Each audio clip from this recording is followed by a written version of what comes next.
The silence between applause. The old stage lights flickered like tired memories, their golden hue washing over empty seats that had once roared with life. Keanu Reeves stood there alone, in a hall that smelled faintly of dust and nostalgia. The chairs were empty now, but he could still hear the echoes. Laughter, claps, the breathless awe of the people who had once believed in heroes made of light and film. For a long while, he didn't move. He just stood there, hands in pockets, eyes tracing the dark outlines of the place that had once been filled with noise and meaning.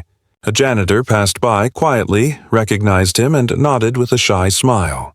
Keanu smiled back, the kind of gentle smile that carried a lifetime of gratitude and loss. When the man left, silence returned, heavier this time, almost sacred. He sat down in the front row, where fans once fought for seats. The velvet was worn, the air a little cold, but his thoughts were warm, filled with ghosts that spoke in kindness. He remembered his mother teaching him to sew his first costume for a school play, his sister's laughter echoing through the apartment walls, the first time someone in Hollywood said, "You're going to be big." That boy, the young Keanu, had believed them. But now, at 60, he understood something the younger version could not. Fame fades, applause dies, but the soul, the quiet part of you that listens when the world stops talking, that's where truth begins. As he sat there, his phone buzzed once. It was a message from his assistant reminding him about a charity event that night, an event to honor his decades in the industry. He almost didn't want to go. It wasn't because he didn't care. It was because he knew that celebrations often came with masks, with people clapping for stories they didn't understand. Yet something inside told him to go, not for himself, but for the people who might need to hear what he had to say. The drive through Los Angeles was quiet. The city looked different now, brighter in some places, darker in others. Billboards still showed young faces chasing dreams the same way his once had. He looked at one, a rising actor smiling in a superhero suit, and whispered softly, "I hope you find peace before success." The driver didn't hear him. Keanu's words were meant for the wind, for every soul who mistook spotlight for meaning. When he arrived at the gala, cameras flashed and voices shouted his name. "Keanu, over here! Smile, man! One for the fans!" He obeyed gently, politely, the same way he always had. There was no arrogance in him, just calm acceptance. The red carpet felt long, not because of the distance, but because of the weight of eyes watching him. He waved, nodded, posed, and then walked in quietly. Inside, golden chandeliers lit the room like dreams suspended in air. People were dressed in glitter, but behind every sparkle he sensed the same thing, the fear of fading. An old director approached him, silver-haired, eyes watery with time. "Keanu, my boy," he said with a trembling hand, "you still look the same. What's your secret?" Keanu smiled. "Gratitude," he replied softly, "and forgiveness." The man laughed awkwardly, not understanding, and moved on to find champagne. But Keanu's words hung in the air like a small prayer, unnoticed yet powerful. Later, as the evening wore on, someone handed him a microphone. The host announced, "Ladies and gentlemen, the legend himself, Keanu Reeves." Applause filled the room. He stood there for a moment, letting it happen. Then, as it faded, he looked out at the crowd, not as an actor, not as a star, but as a man who had walked through loss, loneliness, and light alike. He took a slow breath. "Thank you," he said. "But tonight, I don't want to talk about my career. I want to talk about time." The room grew quiet. Even the glasses stopped clinking. "When I was young," he continued, "I thought success meant more. More money, more movies, more recognition. But as I grew older, I realized something strange happens with time. It doesn't ask you if you're ready. It just keeps walking. And one day, you look in the mirror and realize that your reflection has stories your heart hasn't told yet." People listened. Some smiled, some blinked back tears. "You see," he went on, "we spend so much time running, chasing things we can't hold. But no one tells us that peace doesn't chase you back.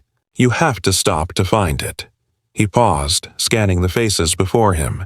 If you're here tonight and you're older, maybe 60, 70, 80, I just want to say something to you. You're not forgotten. You're not done. You're still the same beautiful spark you were when you were young. The world may move fast, but wisdom moves deeper. And it's your depth that gives the world balance. A woman near the front row began to cry softly. Keanu looked at her and nodded gently. We all lose things, he said. People, places, pieces of ourselves. But the strange thing is, those losses make room for light. Every scar, every wrinkle, every gray hair, they're proof that you lived, that you loved, that you mattered. So don't ever let anyone make you feel like your best days are behind you. The truth is, your best heart is still ahead. The room was silent now, a silence thick with truth. Even the young stars in the back stood still, humbled. Keanu placed the microphone down, bowed slightly, and left the stage. He didn't stay for the applause this time. He didn't need to. Outside, the night was cold but peaceful. A street musician was playing an old violin under a street lamp. Keanu stopped, listened, and dropped a folded bill into the open case. The man looked up, surprised, and whispered, "Thank you." Keanu smiled. "No, thank you," and walked away. That night, he didn't go home to a mansion or a red carpet after-party. He drove himself to a quiet diner on the edge of the city, the kind of place where no one cared who you were. The waitress recognized him but said nothing, only smiled and poured him coffee. He liked that, being treated like anyone else. He sat there for an hour, just watching the rain fall on the window, his reflection blending with the city lights outside. Somewhere deep inside, he felt peace, not the loud kind that comes from success, but the soft kind that comes from knowing you've survived, grown, and still have love to give. An old man at the next table coughed gently and said, "You're Keanu Reeves, aren't you?" Keanu turned, smiled. "Yes, sir," the man chuckled. "Didn't expect to see you here. My wife used to love your movies. She passed 2 years ago. I still watch them when I miss her. Makes me feel like she's still sitting beside me." Keanu looked at him for a long moment, eyes gentle. "I'm honored," he said. "She must have been a wonderful woman." The old man nodded. "She was my whole world. You know, I used to think life ends when someone you love dies.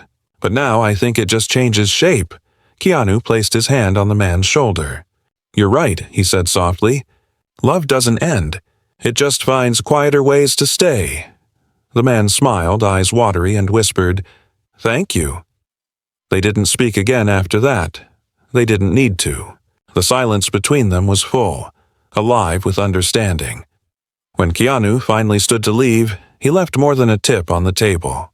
He left behind a handwritten note that simply said, "Time is not your enemy. It's your teacher. Keep listening." The waitress found it later, folded neatly beside the coffee cup. She smiled, read it twice, and pinned it to the corkboard behind the counter where hundreds of small kindnesses had been left before. But this one felt different. It felt like something eternal. Outside, the city was still awake, still loud, still chasing. But Keanu walked through it with a quiet grace. He wasn't running anymore. He wasn't performing. He was simply being a man among millions, grateful for the chance to still breathe, to still see, to still touch hearts in ways that didn't need cameras or scripts. Somewhere above him, the clouds parted just enough for a thin ray of moonlight to touch his face. He looked up, smiled faintly, and whispered to himself, "Maybe this is what peace feels like." And in that quiet, under the open sky, Keanu Reeves, the man the world saw as a movie star, finally felt what he had been chasing his whole life, the simple, profound joy of being alive. The letters he never sent. The morning light slipped softly through the blinds of Keanu's quiet home, landing on an old wooden table cluttered with notebooks, letters, and photographs that smelled faintly of dust and time. He had been up since dawn, drinking coffee in silence, watching the city wake up beyond the glass.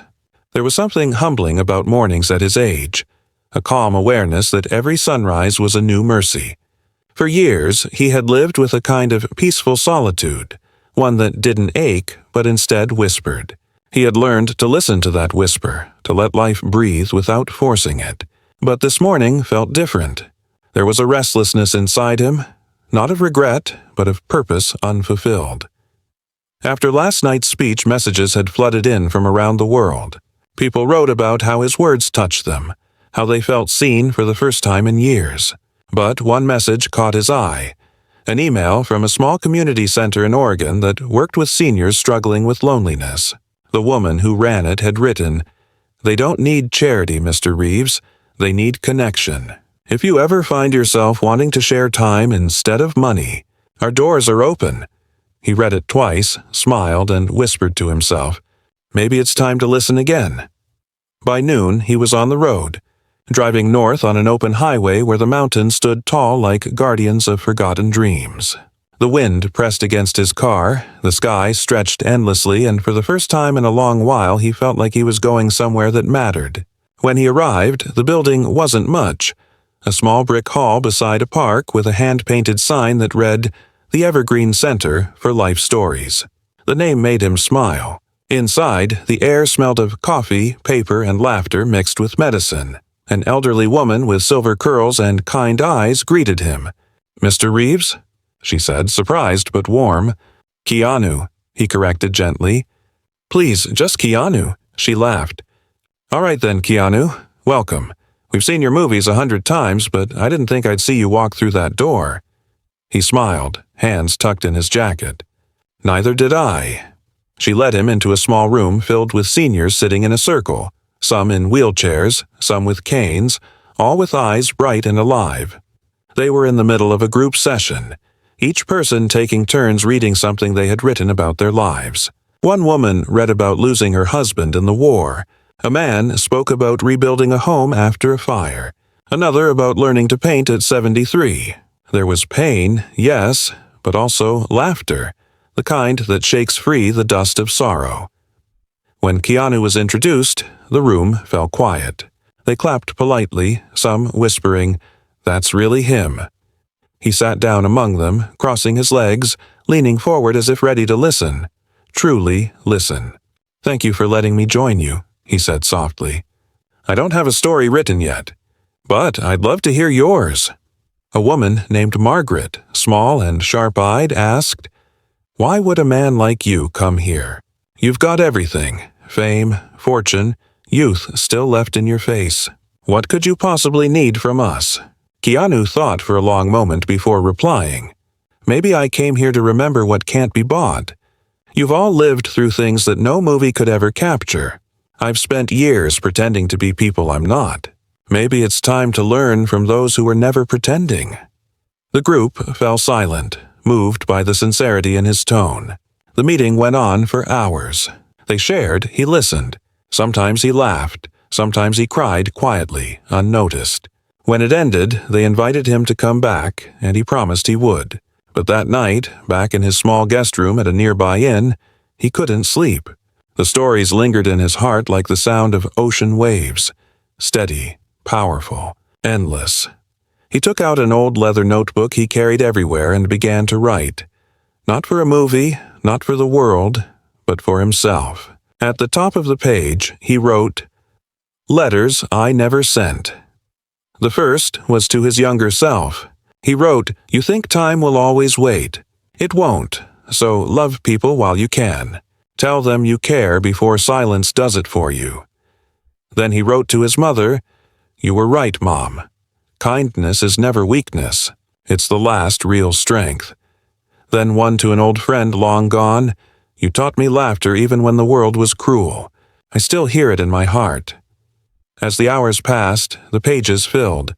Letters to people he missed, to strangers he had met briefly, to fans he never replied to moments he wished he had slowed down for. It wasn't sadness he felt, it was gratitude.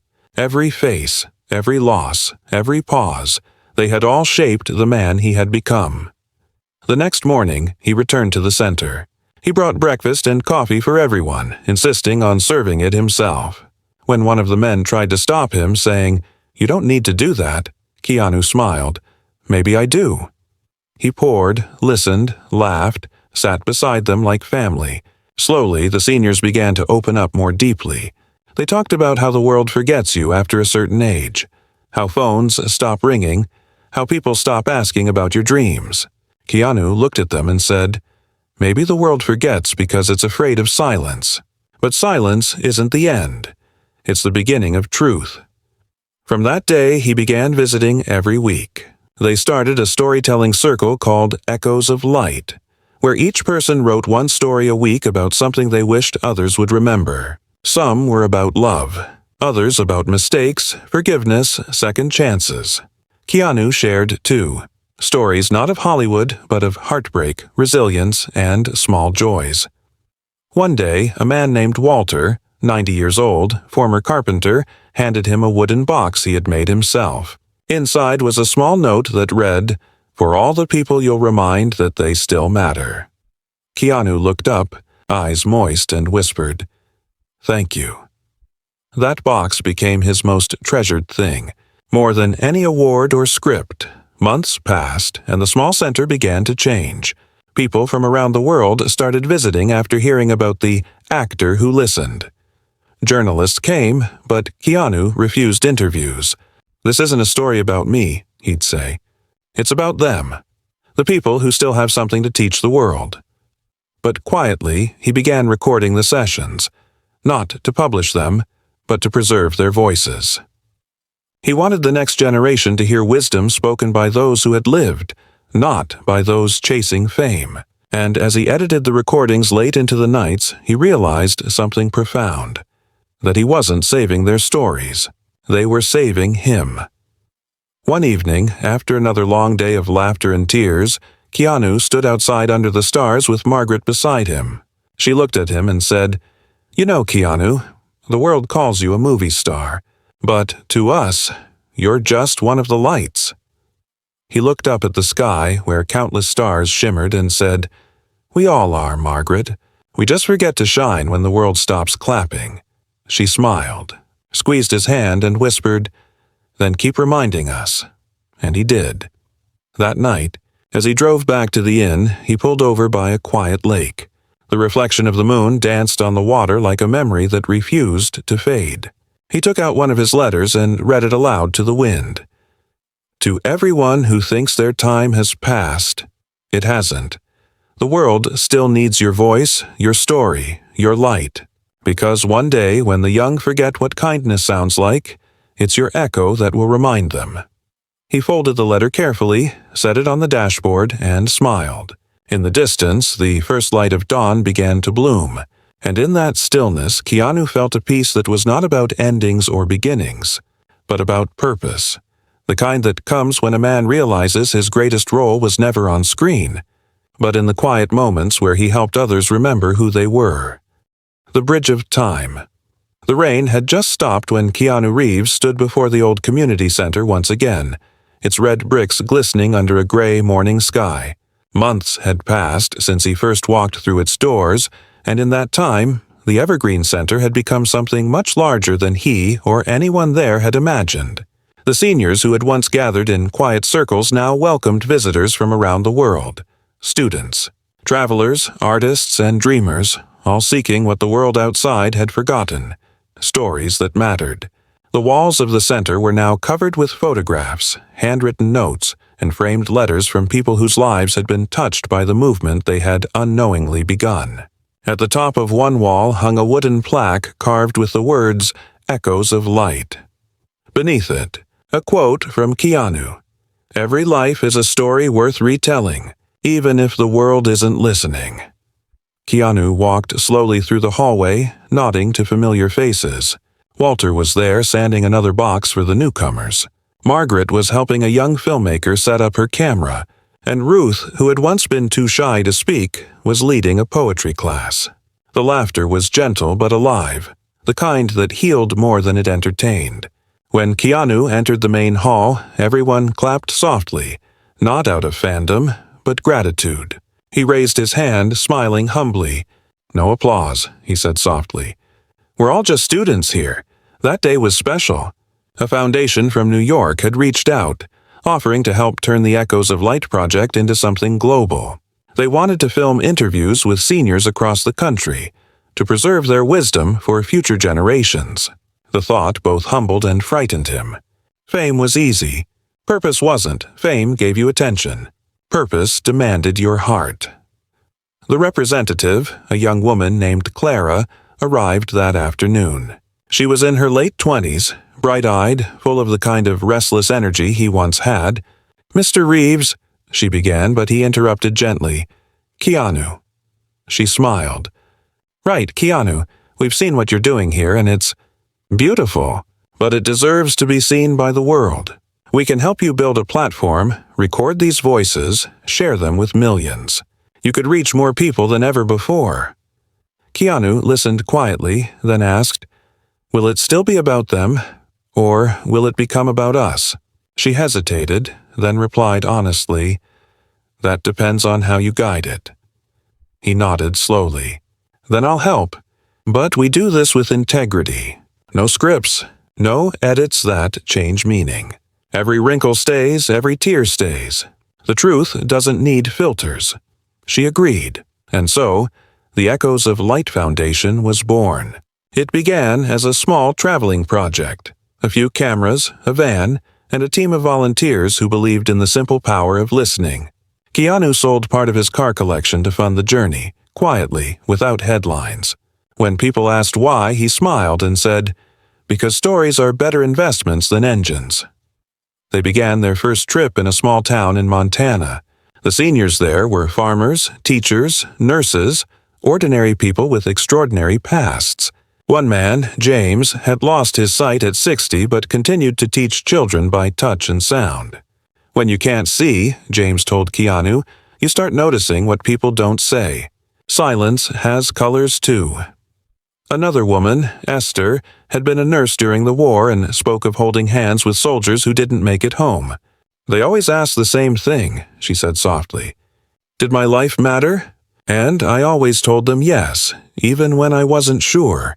But now I know, it always does. Each story was a flame." Keanu would sit beside them, ask questions, and sometimes just hold space for their emotions. He never made it about him.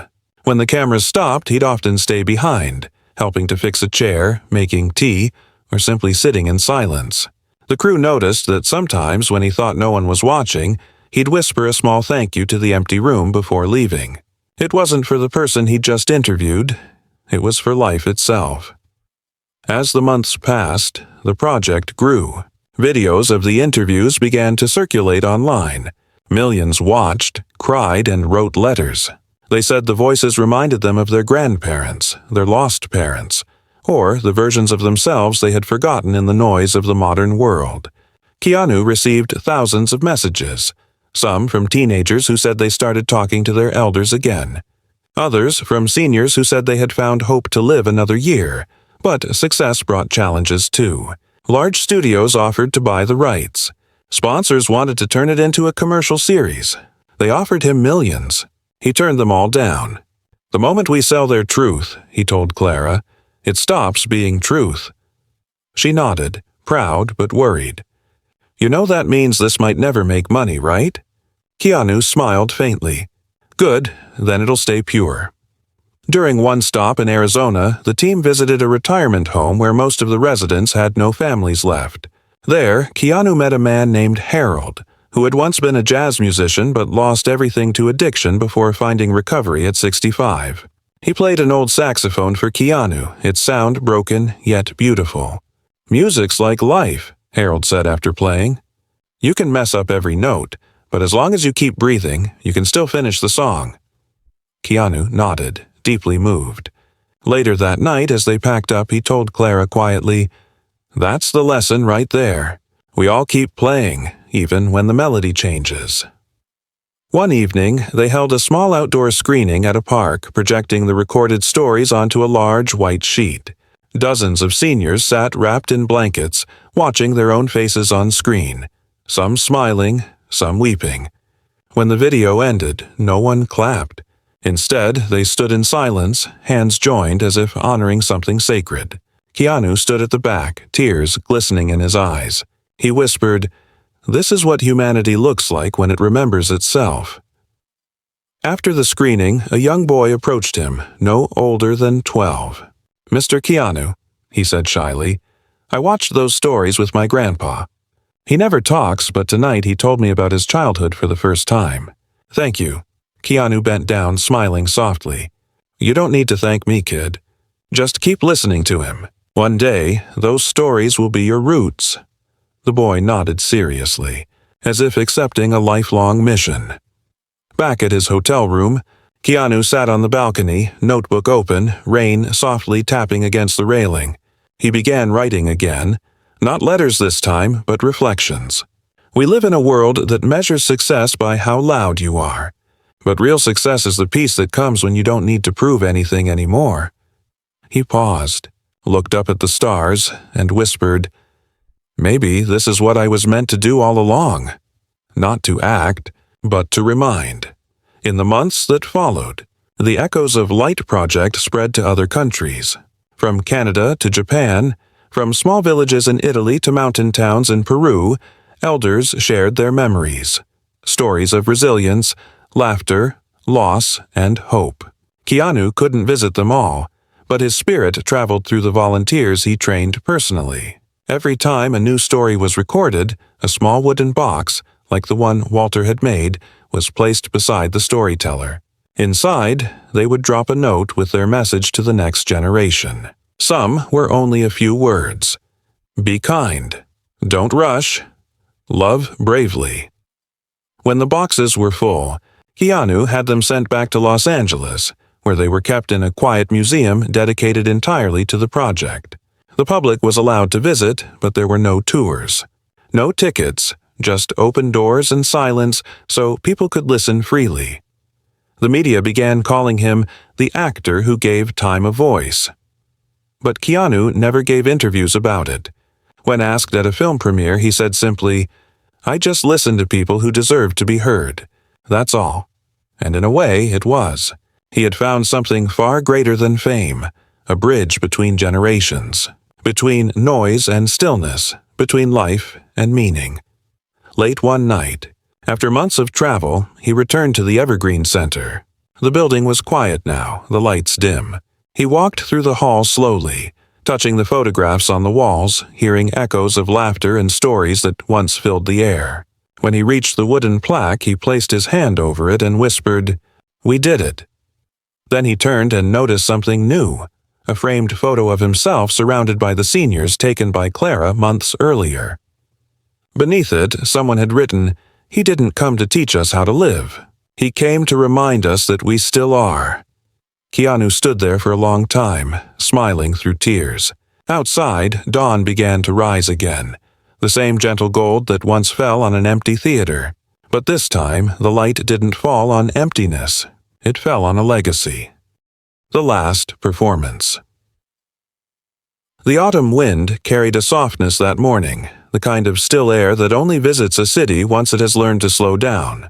The leaves in Los Angeles drifted through the streets like pieces of forgotten sunlight, and Keanu Reeves sat on the porch of his modest home, a notebook open on his lap.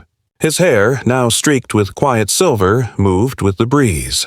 He was writing not a movie script, not a speech, but something simpler. A letter that began, "To those who will come after me, I hope you listen more than you speak." It had been 3 years since Echoes of Light became a global phenomenon, though the word phenomenon was one Keanu disliked. To him, it wasn't a movement. It was a mirror the world had finally turned toward itself. Millions of people had watched the stories of the elderly, their laughter, regrets, and forgotten dreams, and something extraordinary happened. People began talking again. Grandchildren called their grandparents. Strangers started visiting senior homes. Cafes began hosting story nights, where people from different generations shared their memories instead of chasing trends. Humanity had found something it didn't know it had lost. The rhythm of time lived slowly, meaningfully, together. But as the movement grew, Keanu began to feel the weight of something he hadn't wanted to name: time. His body was still strong, but there were mornings when his hands trembled, not with fear, but fatigue. His doctors had quietly urged him to rest, but he smiled and said, I'll rest when my stories are done." They told him that was not how health worked. But he knew it was the only way his heart understood living, to give until the echoes carried farther than he could walk. That fall, he decided to begin one final journey for echoes of light. This time, he wanted to bring the young and the old together, not through screens, not through recordings, but in person. He called it the Bridge of Time Tour. It would gather seniors and students in one place to share life stories face to face. No filters, no lights, just hearts speaking the language of truth. The first event was held in Vancouver, his birthplace. The old theater was filled beyond capacity, rows of gray hair beside rows of restless youth. Some students had flown in from universities across the world, holding notebooks and phones, ready to capture what they would hear. Keanu stepped onto the stage wearing a simple black coat and jeans, not as a celebrity, but as a witness to something greater than himself. He began with a quiet smile, letting the crowd settle. "Tonight," he said, his voice steady but gentle, "we aren't here to perform. We're here to remember." He invited an elderly woman named Helen to speak first. She was 92, her back slightly bent but her eyes alive with mischief. "I worked as a seamstress for 40 years, she began. "Stitched thousands of dresses but never wore one fancy enough to match my dreams. When I turned 80, I made one for myself, a red one, and wore it to the grocery store just to feel seen." The audience laughed softly, then fell silent when she added, "Don't wait for permission to live beautifully. Nobody gives you that. You take it." Next came a young man named Raphael, 21, trembling as he stood before the microphone. "My grandma raised me," he said. "She passed last year. I never told her thank you. But hearing all these stories made me realize it's not too late to live the way she wanted me to." His voice cracked and Keanu stepped forward, resting a hand on his shoulder. "You just did," he whispered. The night went on for hours, elderly voices weaving through young ones like threads in a shared tapestry. Keanu watched from the side, tears quietly forming, not of sadness but fulfillment. He realized then that this was his final role. Not the assassin, not the hero, not even the legend the world spoke of, but the bridge, the man who stood quietly between generations, reminding them that time was not a wall, but a circle. After the event, Keanu walked outside into the cool air. Fans waited at a respectful distance, holding candles instead of phones. One young girl stepped forward shyly and said, "You make old people feel special." Keanu smiled and knelt to her level. "They've always been special," he said softly. "The world just stopped noticing." She nodded and hugged him suddenly, small arms around a large heart. It reminded him of the warmth he used to feel from his mother, and he whispered to the girl, "Never stop listening, okay?" That night, back in his hotel room, he couldn't sleep. The applause, the hugs, the stories, all of it lingered in his mind. But beneath it, something else stirred, a faint ache in his chest, one he had ignored for months. He stood at the window, looking out over the city lights, and whispered to himself, "Maybe it's almost time." There was no fear in his tone, just acceptance. He wasn't thinking about death, but about completion, the quiet peace of having done what you were meant to do. The next morning, Clara found him sitting at the kitchen table, sipping tea and smiling faintly. "You're pushing yourself too hard," she said. He chuckled softly. "I've been told that for 50 years. She frowned. "You can't carry the whole world on your shoulders." He looked at her, his eyes kind. "Maybe not, but I can remind it how to stand tall again." She wanted to argue, but his calm made words useless. They traveled for months, New York, Tokyo, Rome, and small forgotten towns where the elderly had no audience but each other.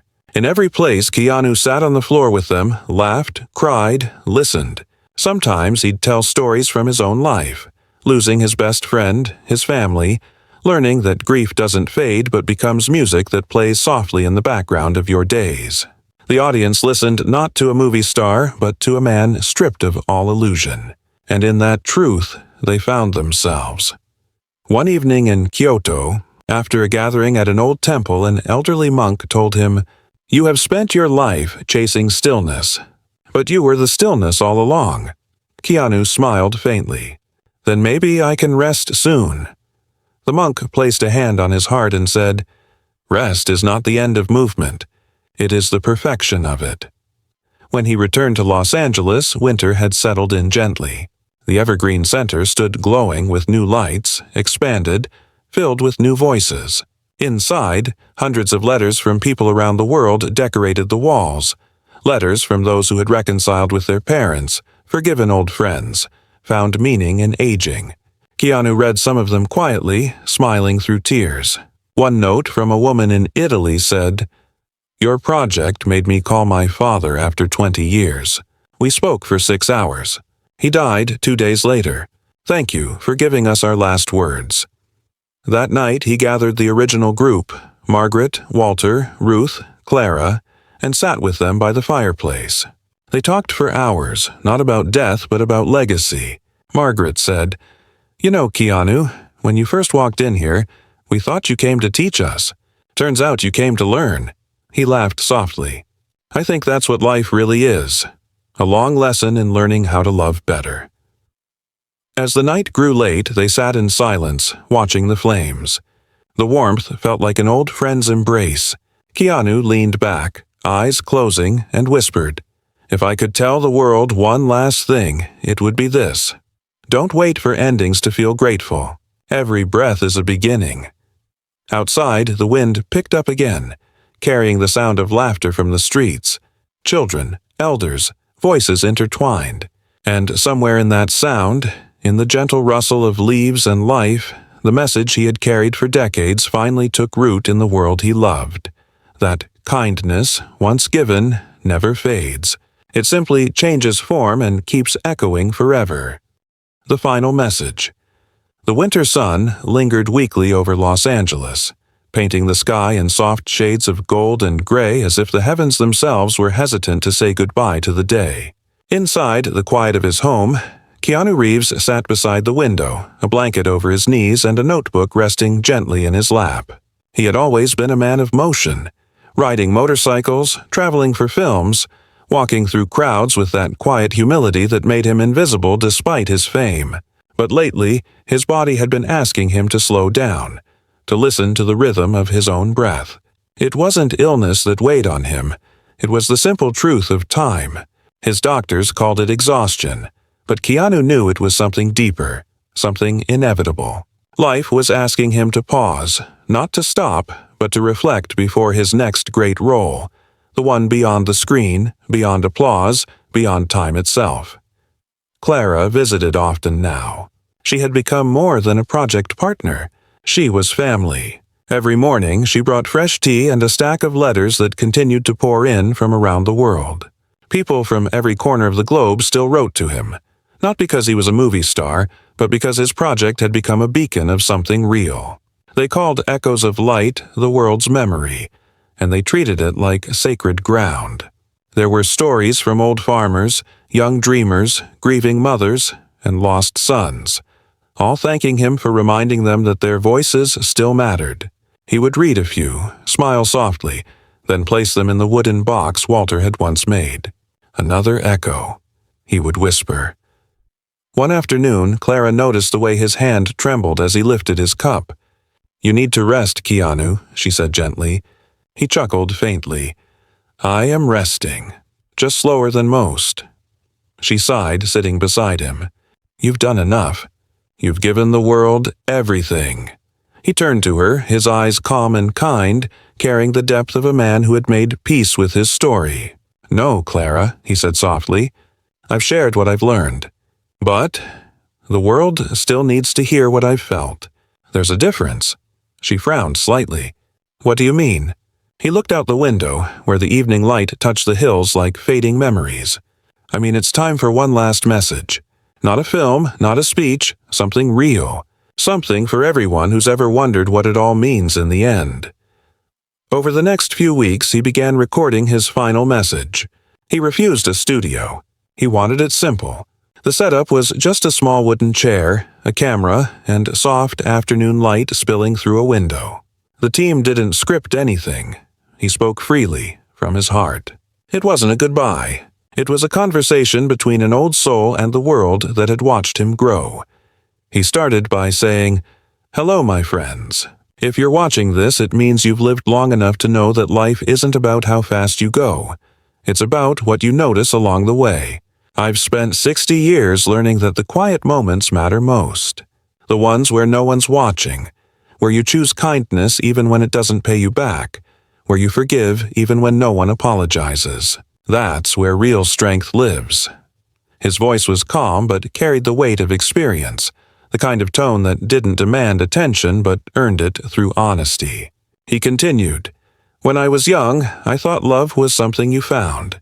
But now I know it's something you build moment by moment through small acts of care. I've seen people chase fame, money, approval.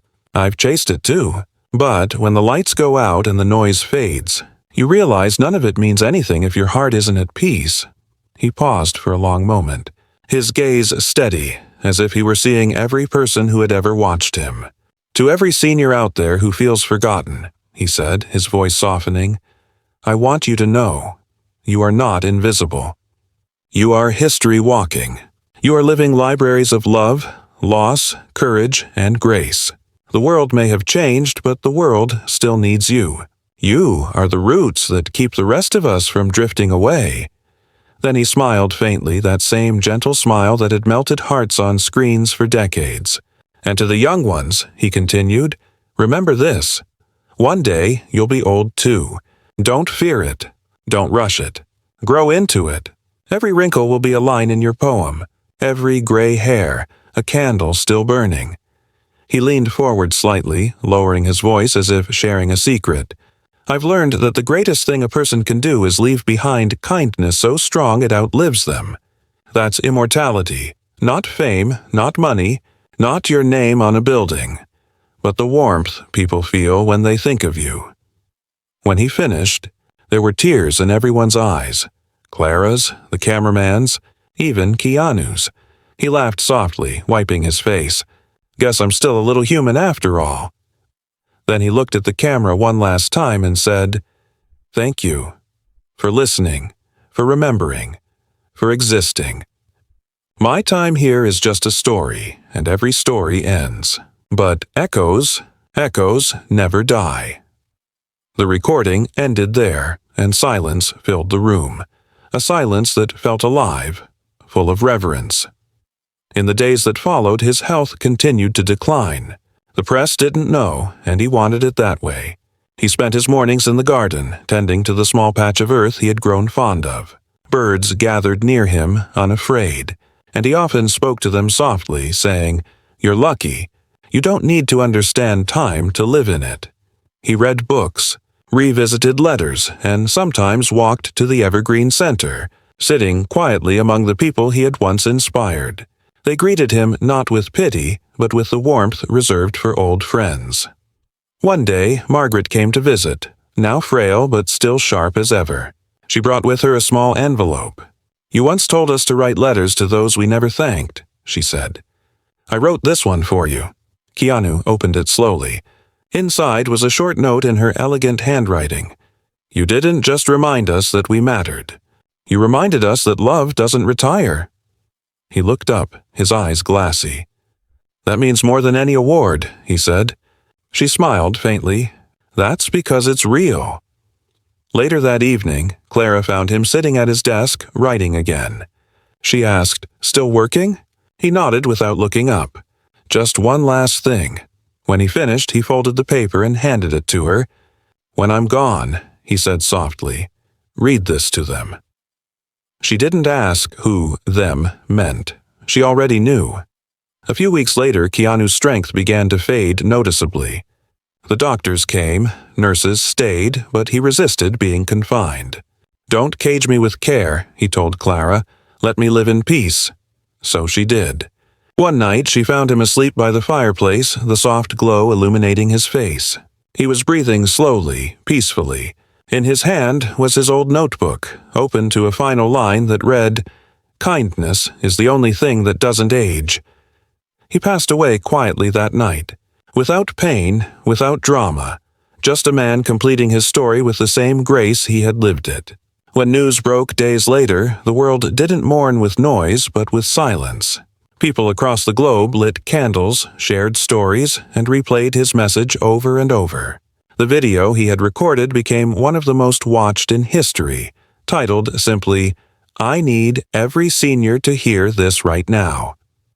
In the weeks that followed, the echoes of Light Foundation grew tenfold. Seniors everywhere began holding circles of remembrance, sharing lessons and writing letters to future generations. Children sent recordings of their grandparents to the foundation.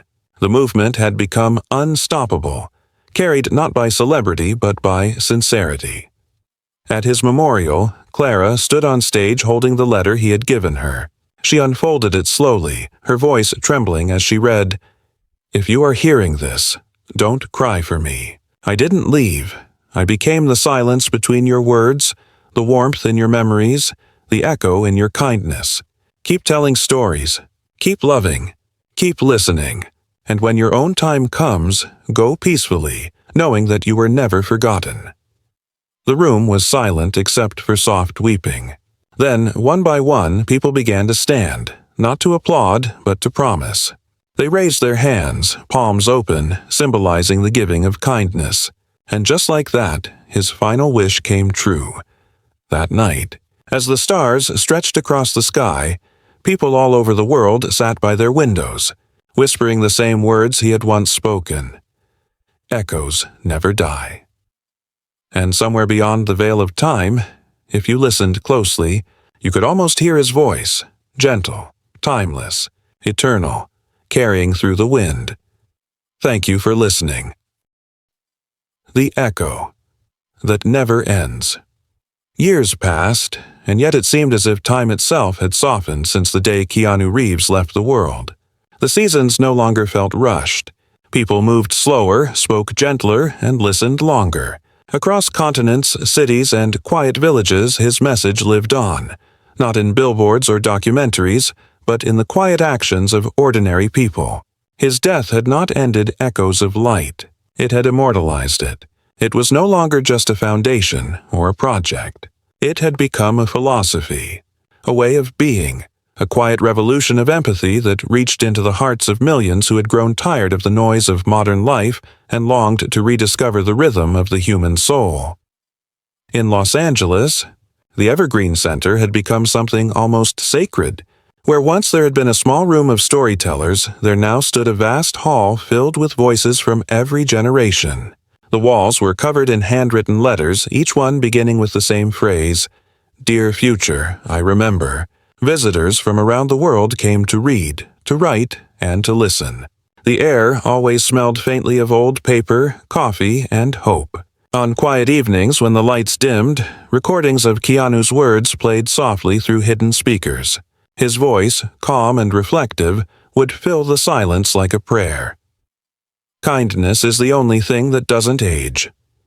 Clara had become the director of the Echoes of Light Foundation. She had aged gracefully, silver hair now framing her kind face, but her spirit remained as restless as when she had first walked into that center with a young man who believed in the power of listening. Every morning, she would walk through the garden where Keanu had once sat, his favorite place now transformed into a sanctuary called the Circle of Time. In its center stood a bronze statue, not of him as an actor, not of fame or film, but of him sitting on a simple wooden chair, notebook in hand, gaze lifted toward the horizon. Beneath the statue, engraved in marble, were his final words. "I didn't come to change the world. I came to remind it to feel again." Visitors often left flowers or small notes there. Some brought their grandparents. Others came alone, seeking peace. Many cried quietly, not from grief, but from gratitude. Clara would often sit nearby, watching them.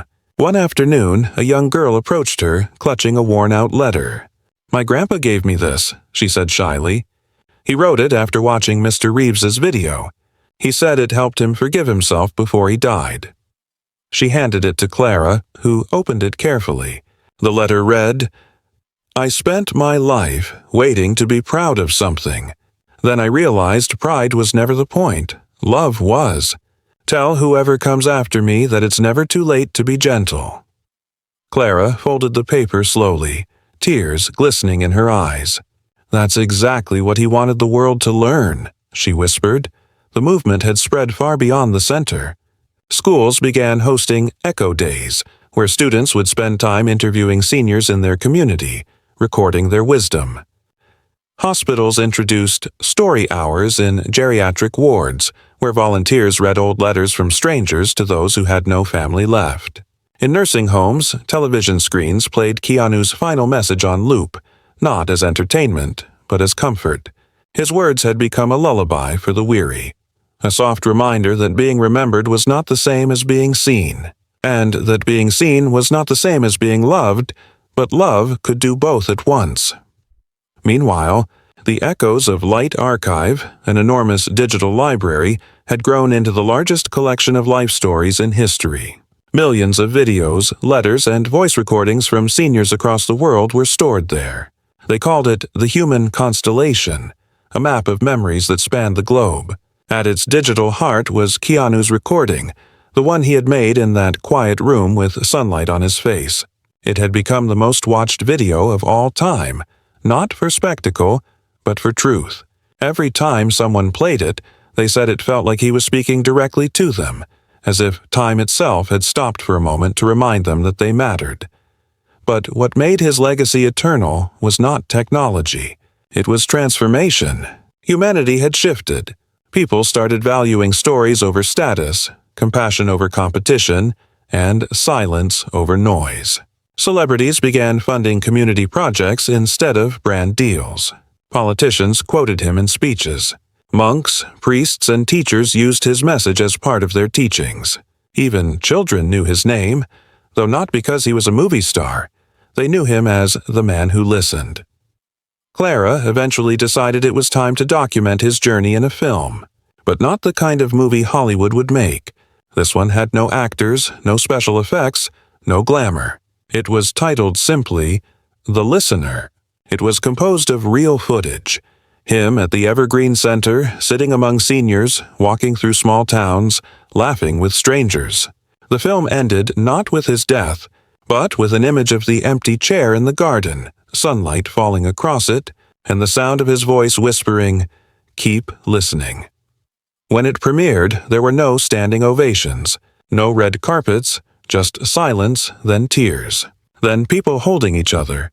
It became one of the most meaningful films ever made, and Clara knew in that moment that he had achieved what no award ever could. He had taught humanity how to feel again. Years later, Clara herself grew old. Her hair turned white, her hands thin, her steps slower. One winter morning, she sat alone in the garden under Keanu's statue, a blanket over her knees and a letter in her lap. It was the letter he had written for her years ago, the one he told her to read when her time came. Her hands trembled as she unfolded it. The ink had faded slightly, but the words were still clear. "Clara, if you're reading this, it means your journey is nearing its rest. Remember what we built wasn't a project. It was a promise. The world will forget names, but it never forgets warmth. Don't worry about being remembered. Just make sure you keep the fire going until someone else takes your seat. Every story needs another listener. With love always, Keanu." She closed her eyes and smiled, whispering, "You kept your promise, old friend." As the wind moved through the trees, she thought she could hear his laughter, soft, gentle, and eternal. A few months later, Clara passed peacefully in her sleep, leaving behind a note for the next director of the foundation. "Keep the chair warm for those who need to be heard." After her passing, the foundation held its first Global Listening Day, where millions of people around the world paused at the same hour to sit in silence and remember someone they loved. Streets grew quiet, cities slowed, and for 1 hour humanity breathed as one.